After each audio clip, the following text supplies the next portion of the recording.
Hola, ¿qué tal? Buenas tardes. El día de hoy vamos a estar hablando acerca de cómo se hacen los impuestos o qué tenemos que hacer cuando alguien nos da una 1099 o nosotros estamos trabajando como trabajadores independientes. Vamos a dar unos minutos, un minutito para que se conecten más personas al live. Si me quieren decir desde dónde se están conectando para mandarles saludos. En un momento empezamos. Muchas gracias, Alma. Dice muy lindo mucho maquillaje. Muchas gracias, Alma. Muchas gracias a todos. Bienvenidos a este segmento de Y tú también puedes. Para todos los que son nuevos, recuerden que nosotros tenemos un canal de YouTube. El canal se llama Y tú también puedes y el propósito del canal es compartir recursos e información para aquellas personas que quieran establecer, hacer crecer y tener éxito en su propia compañía dentro de los Estados Unidos. El día de hoy vamos a estar hablando acerca de cómo se hacen los impuestos cuando nos dan una 1099. Y en esta ocasión vamos a estar hablando acerca de la 1099 NEC. Si le voy a pedir a mi moderador que ya está ahí, que nos ponga ahí lo que es una 1099 NEC, que literalmente significa Non-Employee Compensation. Ahora, ya es un tema que ya hemos tocado en varios episodios, pero legalmente existe una diferencia entre lo que es un empleado y un trabajador independiente. Ahora, cuando nosotros somos dueños de un negocio, no somos nosotros los dueños del negocio los que determinamos si vamos a contratar a alguien como empleado o lo vamos a contratar como un trabajador independiente, sino que existen leyes federales, estatales, laborales, incluso locales, que son las que determinan qué clasificación le vamos a dar a esa persona que trabaja para nosotros. Ahora, las leyes pueden variar de estado a estado, sin embargo, el principio es el mismo y el principio se basa sobre el control. Entre más control tienen ustedes sobre la persona, si ustedes como dueños de negocio le dan el horario, ustedes ponen la aseguranza, le dan la herramienta, le dan la supervisión, uniforme, etcétera, entonces la ley va a indicar que esa persona tiene que ser clasificada como empleado y por lo tanto le tenemos que pagar bajo un payroll, una nómina o una liquidación del sueldo y al final del año le vamos a dar una forma W2. Ahora, si este es un trato más bien como que yo soy contratista y estoy contratando un plomero para un trabajo y el plomero viene, me da su presupuesto o su cuota, me gustó la cuota o el precio que me dio, yo sé que es un buen plomero, lo contrato para el trabajo. Entonces la ley dice que si yo le voy a pagar a él más de $600 por un trabajo o un servicio, al final del año le voy a dar una forma 1099 NEC de Non-Employee Compensation o las siglas NEC. Ahora, en nuestra comunidad, como muchos de ustedes saben, hay muchas personas que en realidad están trabajando como empleados y los patrones o los jefes les dan una forma 1099 al final del año. Legalmente, pues esto no es apropiado. Sin embargo, existen muchas razones por las cuales algunas personas trabajan de esa manera. Muchas veces es por una situación migratoria, a veces porque ese fue el trato que quedaron entre la persona y el jefe o el patrón, o a veces es porque el patrón no quiere pagar impuestos de empleador. Entonces, uno como dueño de negocio tiene que saber que si uno no sigue la ley, pues desafortunadamente en algún momento vamos a pagar o vamos a tener que cargar con las consecuencias. Ya entrando en esa introducción, vamos a hablar acerca de qué es lo que se tiene que hacer cuando nosotros recibimos una forma 1099, ya sea que no la dieron o que nosotros somos trabajadores independientes o incluso que a lo mejor tenemos nosotros algún negocio, un trade name. Si nosotros tenemos algún trade name o un DBA name y al final del año nos dan una 1099. Ahora, las leyes fiscales se basan en principios y es muy importante que entendamos esos principios porque si los entendemos vamos a poder saber cómo funciona la ley. Entonces, cuando nosotros nos dan una 1099 al final del año, nosotros podemos deducir de impuestos todos esos gastos que fueron ordinarios y necesarios para poder generar ese ingreso. Ese es el principio, ordinario y necesario, ¿verdad? En otras palabras, casos comunes y corrientes que tuvimos nosotros que llevar a cabo para poder generar el ingreso. Les voy a poner un ejemplo. Si yo me dedico a limpiar casas y yo utilizo mi carro personal para poder viajar de casa en casa, ¿verdad? Y ir a limpiar esas casas. Si yo compré mis trapeadores, mis aspiradoras, compro todos los trapos, los líquidos, los químicos que yo necesito, todo ese dinero que yo gasté, el millaje que yo le puse a mi carro, todos esos gastos yo los puedo deducir de impuestos a la hora de presentar mi declaración. Ahora, yo soy una persona que me dedico a ser handyman, ¿no? Soy un remodelador hago reparaciones o remodelo casas. En este caso, mismo principio, ordinario y necesario. Si yo compré mi herramienta, tuve que comprar pintura, tuve que comprar azulejo, algo que tuve que instalar, o sea, todos esos gastos que yo tuve que generar para que a mí me puedan pagar el ingreso van a ser deducibles de impuestos. Entonces, al final del año, yo voy con un preparador, ¿verdad? Y simplemente le puedo dar mi 1099 y luego yo, ¿verdad? Le tengo que dar los totales y decirle, ok, mira, aquí está mi 1099, pero estos son los gastos que tuve. En total, si yo me dedico a limpiar casas, estos son lo que yo gasté en químicos, esto es lo que gasté en una aspiradora que me compré, estas son las millas que yo utilicé en mi vehículo para transportarme a todos los trabajos que realicé. Y todos esos gastos y esos números que nosotros le llevamos al preparador, él los va a meter a su computadora y va a llenar lo que se conoce como un Schedule C o un anexo C, que ese anexo C va pegado o es un formulario que va anexo o enseguida de lo que viene siendo nuestra declaración personal. Ahora, existe al software que uno puede comprar, que le llaman off the counter, o básicamente uno va como a tiendas como Office Depot o lo que era antes Office Max, Staples, Target también vende, incluso Walmart, que es un software que se llama TurboTax. Hay uno de ellos que se llama TurboTax. Uno básicamente compra el software y ya es una activación básicamente, o a veces es un CD que uno lo instala en la computadora y uno paga por el software y uno básicamente puede autopreparar su propia declaración de impuestos. Ya se deja a discreción personal si ustedes quieren comprar un programa como estos y ustedes poder hacer sus propios impuestos. Muy importante.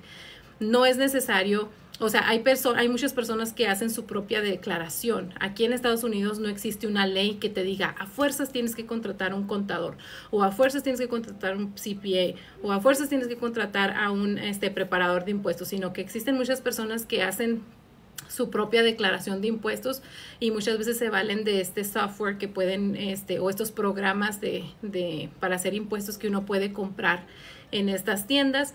La mayoría de los programas son user friendly, o sea, lo que significa que aunque no tengamos así mucha experiencia como preparadores, podemos nosotros más o menos saber que tenemos que ingresar nuestra información. Algunos tienen incluso preguntas, que es un software que se maneja como tipo entrevista, como que ¿tienes gastos que declarar? Sí. Y luego, ¿a qué te dedicas? Y uno pone ahí el ramo y ya el software más o menos lo va a uno guiando. Otra vez, no me están pagando por platicarles esta información, simplemente se los estoy comentando aquí. Es una decisión personal si ustedes lo quieren utilizar. Un disclaimer que sí les hago, ¿verdad? O una aclaración que les hago es de que esos software solamente les están vendiendo la herramienta, no les están vendiendo el conocimiento de las leyes fiscales, pero bueno, como norma general, cuando nosotros recibimos una forma 1099, al final del año nosotros también tenemos derecho o también podemos, ¿verdad?, deducir de impuestos todos esos gastos que son ordinarios y necesarios para poder generar el ingreso. Ahora, existen muchas personas que trabajan por su cuenta y a veces no reciben una forma 1099, simplemente me pagan, me dan los cheques a mi nombre o me mandan una transferencia por Zelle o por Cele o por Venmo o por Cash App o me mandan una transferencia de banco. Entonces, ¿qué es lo que yo tengo que hacer? Bueno, básicamente, mismo principio, al final del año yo sumo todo el dinero que yo deposité, que me pagaron mis clientes, ¿verdad? Muy importante que sepan eso, porque lo que se considera el revenue es el dinero que ustedes generan de los clientes que les pagan, ¿verdad? Si, por ejemplo, yo puse en mi cuenta $20,000 porque lo saqué debajo del colchón, porque voy a comprar materiales por hacer una reparación, pues esos $20,000 son míos, yo los tenía. Eso no es un dinero sobre el cual yo tengo que pagar impuestos. Mi revenue o el dinero que yo voy a declarar es el dinero que me pagaron los clientes por el servicio que yo estoy prestando. Entonces, al final del año, el año fiscal generalmente es del 1 de enero al 31 de diciembre. Y digo generalmente porque sí existen algunas empresas que escogen tener un calendario fiscal diferente, pero si nosotros trabajamos como trabajadores independientes o ofrecemos un servicio por nuestra cuenta, vamos a estar sujetos al calendario del default, ¿no? Que es del 1 de enero al 31 de diciembre. Entonces, Yo sumo todos mis depósitos o todo el dinero que me pagaron mis clientes por mi servicio del 1 de enero al 31 de diciembre y luego sumo todos los gastos que yo hice. Si yo soy un handyman o me dedico a hacer reparaciones, todo lo que yo compré gasté en material, lo que gasté en herramientas, el millaje que yo le puse a mi vehículo, si tengo alguna máquina que compré, alguna máquina pulidora, algún taladro, algún compresor, o sea, todos esos gastos yo voy a sumar todos esos gastos y los voy a tratar de ordenar por categoría y luego ya voy a llevarle esa información a mi preparador de impuestos para que el preparador de impuestos prepare mi declaración. O si yo escojo hacerlo con un software de que ustedes pueden comprar en la tienda, como les mencionaba, ustedes pueden ir y comprar ese tipo de software en la tienda y hacer su propia declaración y pues generalmente lo que están comprando es pues la facilidad de poder prepararlos y mandarlos electrónicamente al IRS. Ahora, un tip que yo les doy es que el IRS también ofrece un servicio de Free File y cuando nosotros generamos ingresos por debajo del límite establecido por el IRS también nos presta o nos da esas herramientas donde podemos preparar nuestros impuestos gratis. Esa información ustedes la van a encontrar directamente en el sitio del IRS, que es www.irs.gov. Le voy a pedir a mi moderador que lo ponga ahí en el chat. Ahí básicamente buscan la sección donde dice Free File y ya pues ustedes ahí pueden entrar y hacer una cuenta con esos software que les ofrecen preparar su declaración gratis. Emporium Auto Detailing. Tengo mi trabajo con W2, pero también soy dueño de negocio. ¿Cómo declararé? Gracias. Muy buena pregunta, muy buena pregunta. Existen muchas personas que así empiezan, ¿verdad? De hecho, yo soy una de ellas. Muchos empezamos nuestro propio negocio o nuestra propia compañía cuando todavía teníamos un empleo, ¿sí? Entonces, al final del año, nuestro empleador nos daba nuestra forma W2, pero aparte teníamos otro ingreso aparte que estábamos recibiendo por trabajos que estábamos haciendo por fuera.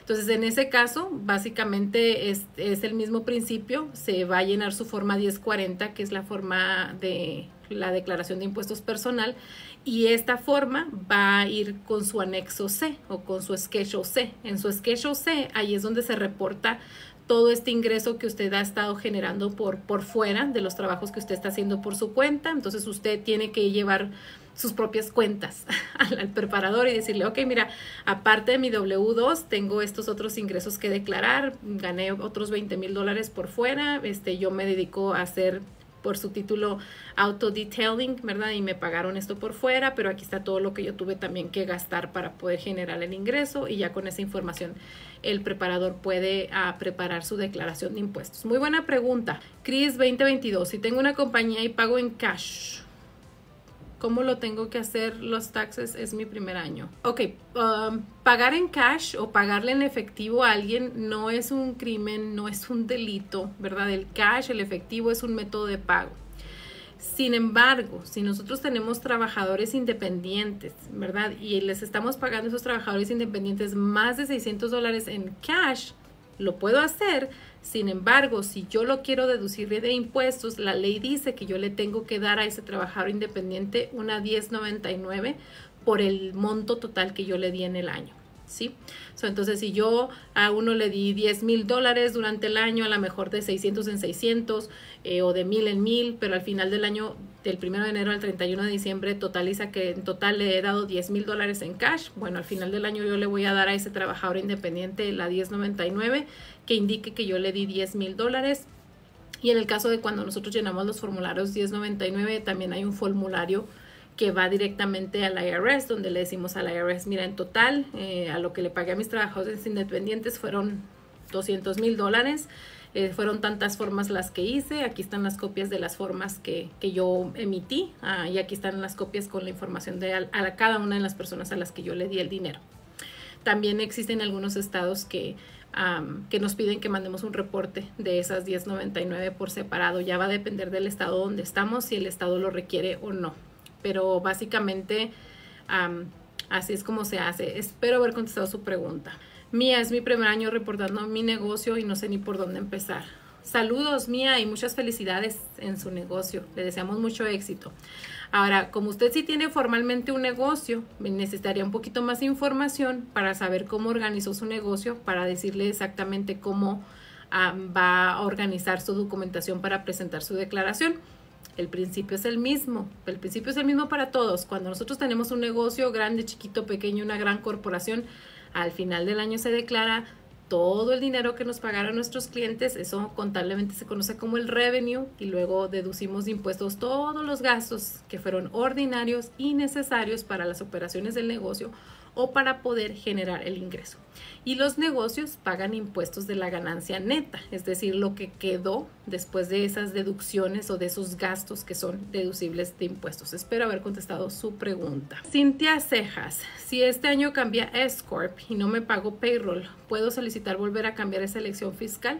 Número uno, en lo que tiene que ver con el S Corp, uno de los requisitos que el IRS nos pone es que para poder concedernos esa elección fiscal, el dueño tiene que pasar un porcentaje de sus ganancias a través de un payroll. Es decir, se tiene que establecer un salario razonable para el dueño del negocio y para poder como cumplir con ese requisito fiscal, y así el IRS nos conceda pagar impuestos como corporación S. Ahora, existen algunos negocios que hacen esa elección fiscal, pero el negocio todavía no les deja para poder tener un salario razonable porque todavía están invirtiendo o porque apenas empezaron y alguien les dijo que eso era lo mejor y luego hicieron esa elección fiscal. En fin, el punto es de que si no se hizo el payroll porque no había dinero para poderse hacer ese salario porque el negocio apenas está empezando, no debería de haber ningún problema, no por eso le van a revocar la elección fiscal. El IRS le revocaría la elección fiscal si usted tiene dinero para hacerse o para pagarse un salario razonable y no se lo paga. Entonces ahí sí hay un problema y pueden quitarle la elección fiscal. Ahora, si se puede cambiar la elección fiscal, sí se puede, pero generalmente cuando ya la IRS le hizo una concesión de cambiar la elección fiscal que usted tenía por default, usted tiene que esperarse 5 años para poder cambiar la elección fiscal. Espero haber contestado su pregunta. Entonces, ¿es mejor pagarle a mis empleados por payroll? Tengo 2 empleados. Lo mejor es seguir la ley. Si ellos son sus empleados, pues entonces páguele como empleados. Si son sus trabajadores independientes, pues entonces hay que ahí poner todos los papeles en regla. Los trabajadores independientes deberían de tener su propia aseguranza, llenarnos una forma W9, etcétera. Y pues yo siempre les sugiero que si van a tener trabajadores independientes que son así constantes, pues que también tengan un contrato, ¿verdad? Para que ustedes se protejan en caso de alguna demanda. Adrián Ramírez, eres la mejor. Ay, muchas gracias, Adrián. Gracias por el cumplido. Dice, creo que es Hernández, si se declara menos y después el IRS quiere que se le envíen los statements del banco. No es ningún crimen tampoco ni ningún delito el que a veces puede que un negocio vaya súper bien y de repente vaya mal y declaramos menos ingresos. Eso no es un delito. El delito es que nosotros, porque otra vez yo no me ciego, ¿verdad? Y no juzgo a nadie, cada quien carga con sus propias consecuencias, pero sí existen muchas personas que cada año van con el preparador y declaran pues lo que quieren, porque les pagan en efectivo y nada más, este año nomás voy a poner tanto, ¿verdad?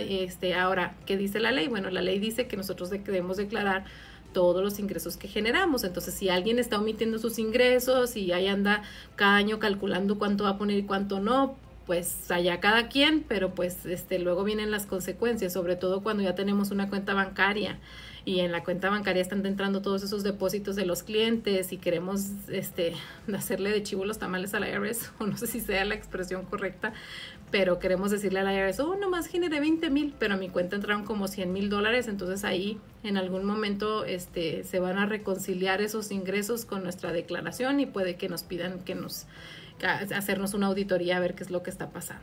Rubén Ruiz, muy buenas tardes, gracias por tanta información, muchas gracias. Gracias también por los corazoncitos, recuerden de compartir la información.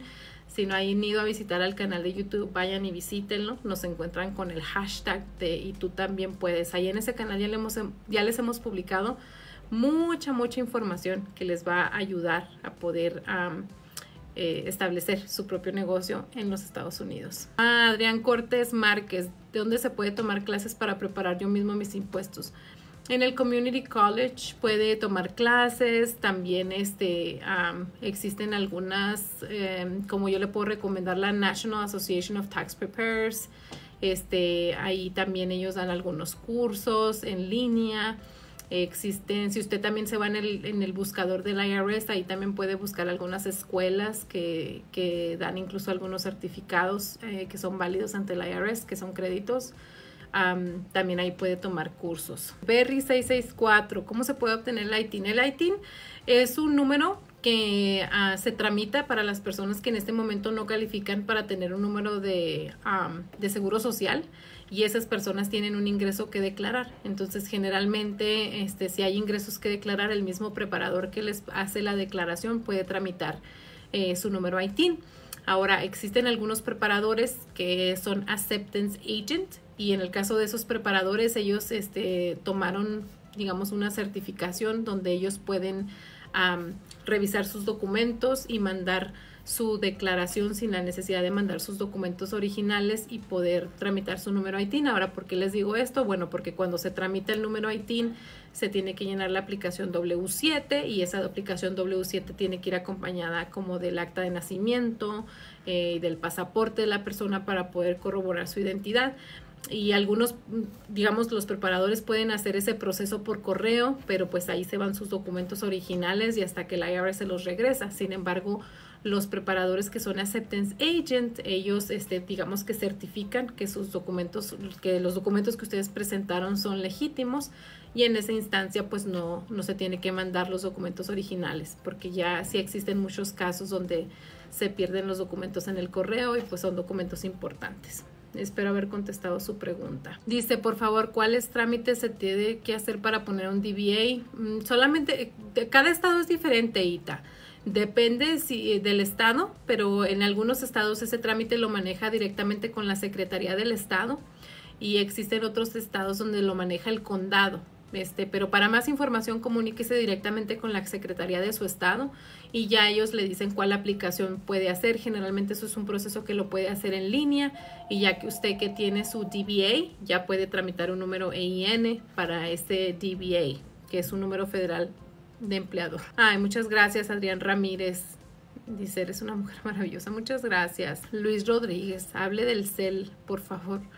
CEL es un método de pago, es una herramienta que nos permite hacer transferencias de manera instantánea, ¿no? De una cuenta de banco a otra, básicamente. Ahora, en lo que tiene que ver con lo fiscal, si a mí un cliente me está pagando dinero a través de CEL por hacer su contabilidad o hacer sus impuestos, la ley dice que ese ingreso es taxable. O sea, tengo que pagar impuestos de ese dinero porque lo generé al proveer un servicio. Sí, el principio es el mismo. Aunque me lo estén dando por CEL, o me lo dan por cash, o me lo dan en cheque, o me lo pagan con una tarjeta de crédito, como ese ingreso es un ingreso que yo estoy generando al proveer un servicio, yo tengo que declarar ese ingreso. Eso es la que la ley dice. Ahora, si mi hermano o mi hermana me mandaron dinero a través de CEL porque yo pagué, no sé, la cena ese día y me están regresando parte de lo que pagué en la cena, pues en este caso, pues no, eso no es un ingreso taxable, solamente me están reembolsando un dinero.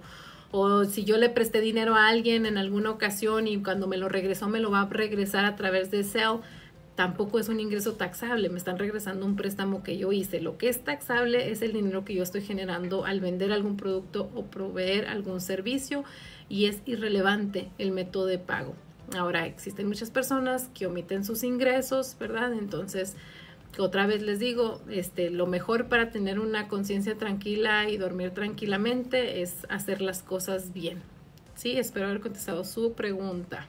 Vale López, hola, mi hija es ITIN y ese año ya empezó a trabajar, ya necesita hacer sus impuestos. Vale López, ok.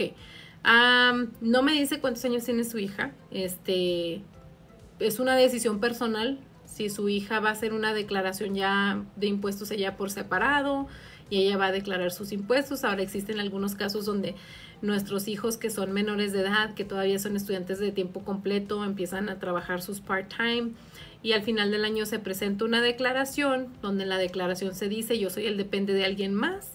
Entonces se declaran esos ingresos, digamos, por separado, pero él sigue siendo depende porque es menor de edad, vive en mi casa, yo lo mantengo y es un estudiante de tiempo completo. Se puede hacer de las dos maneras, ya es una decisión personal. Espero haber contestado su pregunta. Mario Millán. Si reclamo a mis padres, es posible que me den dinero por ellos. No le dan dinero, le dan un crédito. Un crédito. Si usted es el que sostiene o el que mantiene a sus papás. Fernando MX, o Fer MX, arriba Chihuahua, puro talento. Ay, muchas gracias. Rosas Tips. ¿Qué pasa si un empleado no reporta sus impuestos con W9? Ok, vamos a, ¿cómo se dice? Hay que utilizar los términos como debe de ser. Un empleado no llena una forma W9. La forma W9 la llena un trabajador independiente, ¿sí? Un empleado nos llena una aplicación de empleo y en esa aplicación de empleo va una forma W4, que es un certificado de retención de impuestos, va una forma migratoria y si el Estado nos pide una forma W4 por separado, el empleado también va a llenar esa forma y al final del año yo le voy a dar a mi empleado una W2, ¿sí? Ahora, si al darle yo la W2 el empleado no hace sus impuestos, ya eso es problema del empleado. El IRS se va a arreglar directamente con el empleado. Ahora, el trabajador independiente. Si es un trabajador independiente, me va a llenar una forma W9, me va a traer pruebas de que él tiene su propia aseguranza y tal vez yo decida, que es best practice, hacer un contrato entre él y yo bajo cuáles van a ser los términos de trabajo. Al final del año yo le voy a dar a él una forma 1099 y otra vez, ya si él no hace sus impuestos ya es problema de él y del IRS. El IRS va a arreglárselas con él directamente por no haber presentado sus impuestos por ese ingreso que se reportó. Espero haber contestado su pregunta. Dice Trevor Henderson, tengo que guardar los recibos para reportar cuánto gasté en gasolina. Muy buena pregunta. Sí existe digamos que una regla, por así decirlo, de que si es menos de $75 no es necesario guardar el recibo. Ojo, yo no les sugiero eso. Yo les sugiero que si ustedes van a declarar, por ejemplo, en este caso, los gastos de gasolina, mantenimiento, guarden todos sus recibos. Ahora, gracias a la tecnología, existen algunas aplicaciones que nos permiten tomarles fotos, pueden comprarse un escáner y escanear los recibos para que no se les borren o sacarles copia y hacer un archivo en papel. Ya, eso es una decisión personal, pero yo sí les sugiero que guarden todos sus recibos. Espero haber contestado su pregunta. Franco, ¿es correcto hacer el reembolso de gasolina de mi van que uso 100% para la Escort? Sí lo puede manejar así, ¿verdad? Mi sugerencia es que si el vehículo es para 100% uso del negocio, ¿para qué se complican la vida? No se anden, nomás paguen los gastos de la gasolina con la cuenta del negocio, paguen los gastos del mantenimiento de las llantas, de las reparaciones con las cuentas del negocio, porque pues al fin y al cabo es un vehículo del negocio. Pero si en este caso usted tiene un carro de lujo que de repente lo mete al trabajo, ¿verdad? Y pues en esa semana va a andar en su carro de lujo, pero ese carro es personal de usted, pues entonces ahí sí manéjelo como un reembolso. Pero si se trata de un vehículo que es 100% para uso exclusivo del negocio, pues que el negocio pague los gastos de ese vehículo. Ah, Luisa, yo hice mis taxes y hasta ahora no he recibido mi reembolso. ¿Por qué será? Buena pregunta, Luisa. Mi sugerencia, no sé hace cuánto que hizo sus taxes. Generalmente el reembolso de impuestos toma de 3 a 8 semanas en que lo recibamos. Si ya pasaron más de 8 semanas, mi sugerencia es que se comunicara directamente al IRS para saber qué pasó y por qué no ha recibido su reembolso. Byron, ¿por qué tienes que decir que ganas efectivo y quieres pagar taxes de eso? Porque eso es lo que dice la ley, no lo digo yo, lo dice la ley, ¿verdad? Otra vez, yo no me ciego, yo sé que muchas personas no declaran el efectivo, ya es una decisión que cada persona toma y pues cada persona tendrá que cargar con las consecuencias de eso. Lo que sí yo les digo es de que existe una gran diferencia entre establecer un negocio para autoemplearse y luego o establecer un negocio lucrativo que tenga perpetuidad, ¿verdad? Entonces, si nosotros queremos tener un negocio lucrativo que tenga perpetuidad, vamos a tener empleados, nuestro objetivo es hacerlo crecer y pasarlo a futuras generaciones, entonces no podemos andar con cuentas mochas de que esto sí lo pongo y esto no lo pongo, se va a hacer un caos. Parece importante que nosotros seamos honestos con nosotros mismos, ver cuál es el ingreso que está entrando en la compañía, cuáles son los gastos que están saliendo de la compañía, ¿Y qué cambios tenemos que hacer? Si tenemos que subir los precios, si tenemos que vender más, o sea, todo eso lo hacemos cuando somos honestos con nosotros mismos y llevamos nuestras cuentas claras, no que esto sí, que esto no, y ahora tengo que poner de mi bolsa, o sea, es un dolor de cabeza, pero cada quien. ¿Cuánto es el costo a pagar a un preparador de impuestos y cuánto con anticipación tienen que hacerlo? Cada preparador de impuestos pone sus propias tarifas. Yo le puedo platicar lo que hacemos aquí. Nosotros aquí basamos nuestro costo en base a la complejidad de la declaración de impuestos. No es lo mismo hacerle los impuestos a una persona que generó $30,000, $40,000 en el año que hacer una declaración de impuestos de una corporación que generó $4 millones. Es mucho más trabajo hacerlo en una corporación, hay 2 declaraciones de impuestos que se tienen que presentar, más aparte si a nivel personal tienen inversiones, dividendos, planes de retiro, o sea, todo eso hay que contar, o sea, hay que tomarlo en cuenta al dar una propuesta, pero cada preparador tiene sus propias tarifas. Ahora, ¿con cuánta anticipación tienen que hacerlo? Generalmente el IRS establece ciertas fechas límites o deadlines. Por ejemplo, para las personas que tienen un negocio como corporación S o como partnership, su fecha límite generalmente es el día 15 de marzo. Si nosotros trabajamos por nuestra cuenta o tenemos un negocio como sole proprietor o declaramos o hacemos negocios con un DBA, generalmente nuestra fecha límite va a ser el 15 de abril. Ahora, en lo que tiene que ver con cuándo empieza el IRS a recibir las declaraciones de impuestos, generalmente las empieza a recibir después de febrero, ¿verdad? Entonces, el sistema para los preparadores no está abierto hasta después del 1 de febrero. A veces esa fecha puede variar, ¿verdad? Pero es después de febrero cuando ya uno puede presentarlos y pues tiene que hacerlo antes de la fecha límite. Espero haber contestado su pregunta. Registré mi LLC en junio, puedo elegir pagar taxes como S-Corp ahora en noviembre. Ok. Si nosotros registramos una LLC y queremos pagar impuestos como S-Corp, tenemos que llenar la forma 2553 en los primeros 75 días del año fiscal o en los primeros 75 días de haber formado la LLC. Si a nosotros se nos pasó esa fecha límite y no pedimos o no hicimos ese formulario, entonces nuestro preparador puede hacer lo que se conoce como un alivio fiscal. Básicamente se llena la misma forma 2553, simplemente se hace bajo un código fiscal, un revenue procedure, donde se le pide al IRS que se haga ese alivio fiscal debajo de ese procedimiento. Espero haber contestado su pregunta. Si empiezo a trabajar con un DBA, ¿debo sacar aseguranza? Ok, es el mismo principio que cuando me dicen voy a comprar un carro, necesito aseguranza. Más vale prevenir que lamentar. Ahora, ¿cuál es la realidad de todos? ¿Todos los que andan manejando traen aseguranza de carro? No. ¿Todos los que tienen negocio tienen aseguranza? No. Pero ¿qué es lo que pasa? Si hay algún problema y no hay aseguranza, olvídese, problemón que se va a echar encima.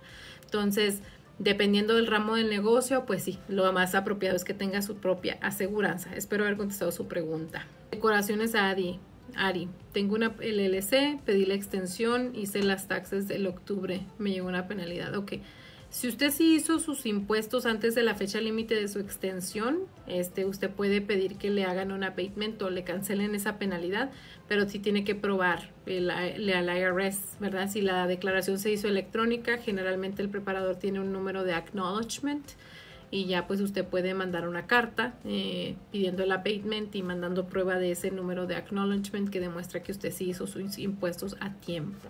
Ali, ¿el total de impuestos se paga en total o puede pagar por partes? Sí usted tiene una fecha límite para pagarlos.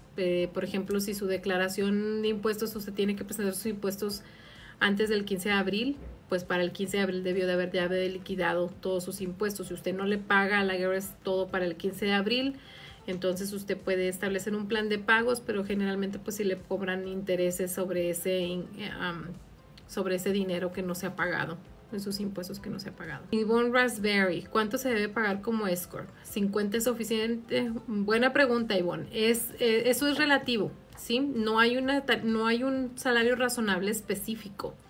Es dependiendo de las ganancias netas de la empresa y también dependiendo de lo que hace el dueño. Si el dueño también es empleado, ¿verdad? Vamos a decir que es una compañía de electricistas y el dueño también es electricista y trabaja como si fuera un empleado, entonces y el negocio está siendo lucrativo y está generando ganancias, pues no sería apropiado que el dueño tuviera un salario más pequeño que sus trabajadores si la empresa está bien establecida. Entonces depende de cada empresa. Santa Rivera, en Pensilvania, ¿sabe qué seguro es para limpieza de casas y oficinas? Ok, en lo que tiene que ver con las aseguranzas, nosotros no vendemos aseguranzas. Mi consejo que yo les doy es que, como dicen en inglés, shop around. Ahí en su teléfono, pongan en el buscador ahí en Google, broker, commercial insurance, y ahí vayan a las oficinas donde venden aseguranzas y que les den una cuota. Y ya ustedes, como dicen, van y consultan a ver con quién les está dando la mejor tarifa, más económica, y ya compran la aseguranza, depende de su negocio. Ellos son los más indicados para decirles qué es lo que ustedes necesitan, ya que número uno, están localizados en el mismo lugar que ustedes, entonces ellos saben cuáles son los límites que establece la ley. Y pues ya ellos los pueden orientar. ¿Cuándo se supone que uno como pequeño negocio debe registrar una LLC? Nana 17. Ok, con esto me despido. El registrar una LLC, una Limited Liability Company, o una compañía de responsabilidad limitada, es una decisión personal, ¿sí? No es que haya un límite que diga, ay, si generas 50,000, entonces ya te tienes que registrar. No, eso es una decisión personal de cada quien, ¿verdad? Ahora, mi consejo es que si ustedes ya tienen este negocio establecido, ustedes ya gracias a su trabajo ya han acumulado ciertos bienes a nivel personal, ya tienen su casita, tienen sus carros, tienen sus ahorros, etcétera, no los pongan en riesgo, porque si ustedes siguen haciendo o prestando ese servicio o haciendo esas ventas como persona natural y algo llegara a pasar, todo lo que ustedes tienen a su nombre personal lo ponen en riesgo. Cuando ustedes registran una LLC, entonces ustedes hacen esa separación de que lo del negocio es del negocio y lo mío es lo mío. Si algo pasa en el negocio tiene que responder. Si algo pasa en mi vida personal y me demandan a nivel personal, pues yo como persona tengo que responder. Entonces es una decisión personal de cada quien. Ahora, sobre todo, si el negocio ya está siendo lucrativo y nos está yendo bien, cuanto y más registrar una LLC. Una LLC tiene varios beneficios, uno de ellos y el más importante es que tiene flexibilidad fiscal. Entonces el registrar una LLC nos permite hacer una elección fiscal que nos convenga y nos ayude a tener un mayor ahorro en impuestos. Y bueno amigos, esa es la información que quería compartir con ustedes el día de hoy. Espero que les haya sido útil. Gracias de antemano a todos los que se conectaron. Gracias por compartir. Suscríbanse al canal de YouTube. Compartan. Siempre me encanta también leer sus comentarios. Trato de contestarlos. Muchas veces no me llegan notificaciones de todos los que comentan, pero diario yo trato de entrar y contestar sus preguntas. Hay a veces ciertas preguntas que sí necesito más información y no les puedo dar una respuesta porque hay otras implicaciones. Entonces, pero sí trato. Entonces, les mando un abrazo donde quiera que estén y pues nos vemos por aquí la próxima semana. Saludos.